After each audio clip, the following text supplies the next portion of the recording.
Hello food lovers, ಅತ್ಯಂತ ಟೇಸ್ಟಿಯಾದ mushroom ಕರಿನ ತುಂಬ ಈಸಿ ಮೆಥಡಲ್ಲಿ ನಾವಿವತ್ತು ನಮ್ಮ ಚಾನಲಲ್ಲಿ ಮಾಡೋಣ. ನಿಮಗೂ ಇದೇ ಥರ ಪರ್ಫೆಕ್ಟ್ ರೆಸಿಪಿ ಬೇಕು ಅಂದರೆ ನಮ್ಮ ವಿಡಿಯೋನ ಕೊನೆ ತನಕ ನೋಡಿ ನೀವು ಟ್ರೈ ಮಾಡಿ. ವೀಕ್ಷಕರೇ, ಯಾರಾದರೂ ಹೊಸದಾಗಿ ನಮ್ಮ ಚಾನಲ್ಗೆ ಬಂದಿದ್ದರೆ ದಯವಿಟ್ಟು ಇವಾಗಲೇ ಸಬ್ಸ್ಕ್ರೈಬ್ ಮಾಡ್ಕೊಳ್ಳಿ. ನೀವು ಸಬ್ಸ್ಕ್ರೈಬ್ ಮಾಡ್ಕೊಳ್ಳೋದ್ರಿಂದ ನಮಗೆ ಮತ್ತಷ್ಟು ಹೊಸ ರೆಸಿಪೀಸ್ ಮಾಡಲಿಕ್ಕೆ ತುಂಬ ಸಪೋರ್ಟ್ ಸಿಗುತ್ತೆ.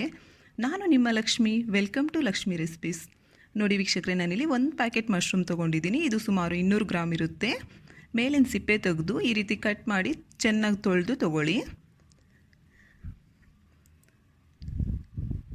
2 ದೊಡ್ಡ ಸೈಜ್ ಟೊಮೊಟೊನ ಆದಷ್ಟು ಚಿಕ್ಕದಾಗಿ ಕಟ್ ಮಾಡಿ ತಗೊಳ್ಳಿ. 2 ಈರುಳ್ಳಿನ ಈ ರೀತಿ ಚಿಕ್ಕದಾಗಿ ಕಟ್ ಮಾಡಿ ತಗೊಳ್ಳಿ. ಸ್ವಲ್ಪ ಕೊತ್ತಂಬರಿ ಸೊಪ್ಪು, 2 ಮೆಣಸಿನ್ಕಾಯಿನ ಈ ರೀತಿ ಕಟ್ ಮಾಡಿ ತಗೊಳ್ಳಿ. 1 table spoon ginger garlic paste, 4 ಲವಂಗ, 2 ಚಕ್ಕೆ, 1 ಟೇಬಲ್ ಸ್ಪೂನ್ ಜೀರಿಗೆ,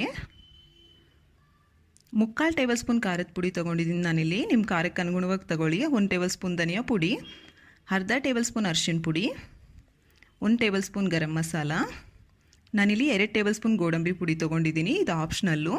4ರಿಂದ 5 ಟೇಬಲ್ ಸ್ಪೂನ್ ಎಣ್ಣೆ, ರುಚಿಗೆ ತಕ್ಕಷ್ಟು ಉಪ್ಪು. ಓಕೆ ವೀಕ್ಷಕರೇ, ಇವಾಗ ತಯಾರಿ ವಿಧಾನ ನೋಡೋಣ. ಸ್ಟವ್ ಆನ್ ಮಾಡಿ ಬಾಣಲೆ ಇಟ್ಕೊಂಡು ಇದಕ್ಕೆ ಎಣ್ಣೆ ಹಾಕ್ಕೊಳ್ಳಿ. ಎಣ್ಣೆ ಸ್ವಲ್ಪ ಕಾದ್ಮೇಲೆ ಇದಕ್ಕೆ ಚಕ್ಕೆ, ಲವಂಗ, ಜೀರಿಗೆ ಎಲ್ಲವನ್ನು ಸೇರಿಸ್ಕೊಂಡು ಮೀಡಿಯಮ್ ಟು ಲೋ ಫ್ಲೇಮ್ಗೆ ಅಡ್ಜಸ್ಟ್ ಮಾಡಿಕೊಂಡು ಕಲಿಸ್ಕೊಳ್ತಾ ಒಂದು 30 ಸೆಕೆಂಡ್ ಫ್ರೈ ಮಾಡ್ಕೊಳ್ಳಿ. ಇದು 30 ಸೆಕೆಂಡ್ ಫ್ರೈ ಆದರೆ ಘಮ ಘಮ ಅನ್ನೋ ಸ್ಮೆಲ್ ಬರ್ತಿರುತ್ತೆ. 30 ಸೆಕೆಂಡ್ ಆದಮೇಲೆ ಇದಕ್ಕೆ ನಾವು ಕಟ್ ಮಾಡ್ಕೊಂಡಂತಹ ಈರುಳ್ಳಿ ಮತ್ತು ಮೆಣಸಿನ್ಕಾಯಿನ ಸೇರಿಸ್ಕೊಂಡು ಎಲ್ಲವನ್ನು ನೀಟಾಗಿ ಕಲಿಸ್ಕೊಳ್ತಾ ಫ್ರೈ ಮಾಡ್ಕೊಳ್ಳಿ. ನೋಡಿ, ಸ್ವಲ್ಪ ಮೆತ್ತಗಾಗಬೇಕು. ಒಂದು 30 ಸೆಕೆಂಡ್ ಆದರೆ ಮೆತ್ತಗಾಗುತ್ತೆ. ಈ ರೀತಿ ಮೆತ್ತಗಾದಮೇಲೆ ಇದಕ್ಕೆ ಜಿಂಜರ್ ಗಾರ್ಲಿಕ್ ಪೇಸ್ಟ್ ಹಾಕ್ಕೊಂಡು ಹಸಿ ಸ್ಮೆಲ್ ಹೋಗೋ ತನಕ ನೀಟಾಗಿ ಫ್ರೈ ಮಾಡ್ಕೊಳ್ಳಿ. ನೋಡಿ, ಈ ರೀತಿ ಫ್ರೈ ಆದಮೇಲೆ ಇದಕ್ಕೆ ಅರಿಶಿನ ಪುಡಿ, ಖಾರದ ಪುಡಿ, ಧನಿಯಾ ಪುಡಿ, ಗರಂ ಮಸಾಲ ಇವೆಲ್ಲವನ್ನು ಸೇರಿಸ್ಕೊಂಡು ಎಲ್ಲವನ್ನು ಕಲಿಸ್ಕೊಳ್ತಾ ಫ್ರೈ ಮಾಡ್ಕೊಳ್ಳಿ. ಇವನ್ನು ಅಷ್ಟೇ ಒಂದು 30 ಸೆಕೆಂಡಿಂದ 1 ನಿಮಿಷ ಫ್ರೈ ಮಾಡಿಕೊಂಡು ಮತ್ತೆ ಇದಕ್ಕೆ ಟೊಮೊಟೊನ ಸೇರಿಸ್ಕೊಳ್ಳಿ. ಟೊಮೊಟೊ ಹಾಕ್ಕೊಂಡು ನೀಟಾಗಿ ಎಲ್ಲವನ್ನು ಕಲಿಸ್ಕೊಳ್ತಾ ಫ್ರೈ ಮಾಡ್ಕೋಬೇಕು. ಟೊಮೊಟೊ ಮಾತ್ರ ಪೂರ್ತಿ ಮೆತ್ತಗಾಗಬೇಕು, ಅಲ್ಲಿ ತನಕ ನೀವು ಫ್ರೈ ಮಾಡ್ಕೋಬೇಕು. ಮಧ್ಯದಲ್ಲಿ ಉಪ್ಪು ಹಾಕ್ಕೊಳ್ಳಿ ರುಚಿಗೆ ತಕ್ಕಷ್ಟು. ಒಂದು ವೇಳೆ ನೀವು ಇಲ್ಲಿ ಬೇಕಾದರೆ ಟೊಮೊಟೊ ಪ್ಯೂರಿ ಕೂಡ ಹಾಕ್ಕೋಬೋದು. ನೋಡಿ, ಪೂರ್ತಿಯಾಗಿ ಟೊಮೊಟೊ ಮೆತ್ತಗಾಗಿ ಈ ರೀತಿ ಎಣ್ಣೆ ಬಿಡ್ತಾ ಇರಬೇಕು. ಇಲ್ಲಿ ತನಕ ನೀವು ಕಲಿಸ್ಕೊಳ್ತಾ ಫ್ರೈ ಮಾಡ್ಕೋಬೇಕು. ಇಷ್ಟಾದಮೇಲೆ ಇದಕ್ಕೆ ಮಶ್ರೂಮ್ಸ್ನ ಸೇರಿಸ್ಕೊಂಡು ಒಂದು 2ರಿಂದ 3 ನಿಮಿಷ ಚೆನ್ನಾಗಿ ಕಲಿಸ್ಕೊಳ್ತಾ ಇದಕ್ಕೆ ಮಸಾಲ ಅಂಟೋ ಥರ ಫ್ರೈ ಮಾಡ್ಕೊಳ್ರಿ. ನೀಟಾಗಿ ಕಲಿಸ್ಕೊಳ್ತಾ ಫ್ರೈ ಮಾಡ್ಕೋಬೇಕು. ಕೈ ಬಿಡಬೇಡಿ, ತಳ ಅಂಟುತ್ತೆ ಕೈ ಬಿಟ್ಟರೆ. ನೋಡಿ, ಈ ರೀತಿ ಎಲ್ಲ ಮಸಾಲ ಅಂಟಿದ್ಮೇಲೆ ನಾನಿಲ್ಲಿ 2 ಕಪ್ ನೀರು ತೊಗೊಳ್ತಿದ್ದೀನಿ. ನಿಮಗಿನ್ನೂ ಒಂದು ಸ್ವಲ್ಪ ಗಟ್ಟಿ ಬೇಕು ಅನ್ನೋದಾದರೆ ನೀರು ಒಂದು ಸ್ವಲ್ಪ ಕಡಿಮೆ ಮಾಡ್ಕೊಳ್ಳಿ. ನಾನು ತಗೊಂಡಿರೋ ನೀರು ಸುಮಾರು 3/4 ಲೀಟ್ರ್ ಇರುತ್ತೆ. ನೀರು ಹಾಕ್ಕೊಂಡಾದ್ಮೇಲೆ ಮುಚ್ಚಳ ಮುಚ್ಕೊಂಬಿಡಿ. ಇವಾಗ ಸ್ಟವ್ನ ಹೈ ಫ್ಲೇಮ್ಗೆ ಅಡ್ಜಸ್ಟ್ ಮಾಡ್ಕೊಳ್ಳಿ. ಒಂದು ಕುದಿ ಬಂದಮೇಲೆ ಮುಚ್ಚಳ ತೆಗೆದು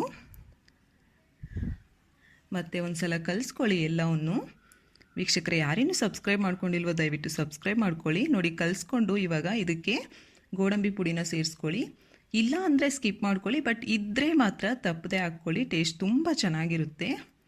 ನೋಡಿ, ಗೋಡಂಬಿ ಪುಡಿ ಹಾಕಿ ಕಲಿಸ್ಕೊಂಡು ಮತ್ತೆ ಒಂದು ಸಲ ಮುಚ್ಕೊಂಡು ಒಂದು 2ರಿಂದ 3 ನಿಮಿಷ ಕುದಿಲಿಕ್ಕೆ ಬಿಡಿ.